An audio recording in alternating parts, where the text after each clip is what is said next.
the stats are pretty horrific. Around 700 people die in work zone crashes every year in the United States. That's 700 people too many. Every single one of those individuals is a person with a family. And it's easy to in some ways be dissociated from the reality of that when you're talking about statistics. But all of those deaths are preventable, and they're particularly preventable in the case of work zones. Passion for work zone safety, traffic incident management safety, comes from an empathy or an ability for others to place themselves in that spot, to try to imagine what it would be like to be the guy next to the guy who got struck and killed.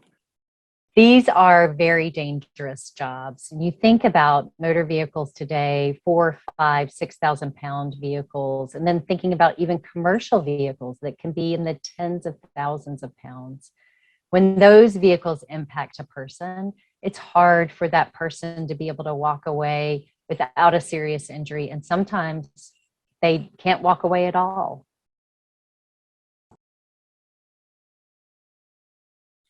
Awareness by drivers and those in the work zone is the absolute most important thing. So actually having an initiative like the National Work Zone Awareness Week is hugely beneficial, just to raising the profile and the importance of issues like safety around work zones. We believe that there's a lot we can do to educate drivers and other roadway users about the importance of safe operations in a work zone. These weeks are so helpful to bring attention to issues like this. Companies that are providing the technology and the vehicle manufacturers who are adopting the technology are doing what they can as fast as they can to make sure that they've given us good tools. But we as drivers have to use those tools. So we have a system called LiveLink that enables a road worker to activate a lane closure or a road closure live and in real time as soon as the first cone is put out into the roadway. And just as importantly, to reopen the road when the last cone is taken away. And in order to make that work, you have to make it easy. So all the road worker needs to do is hit a button in order to provide that real-time update to drivers.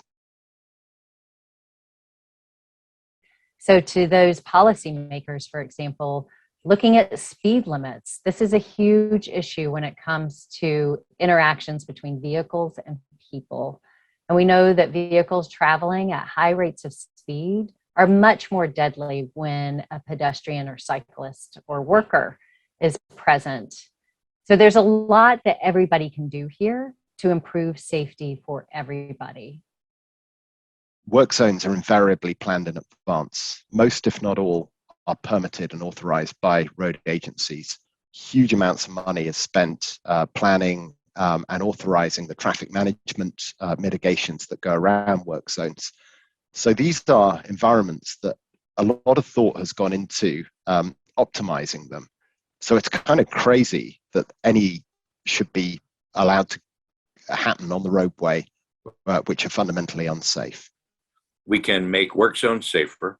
We can add technology to the mix and make it available, but it still comes down to individual users.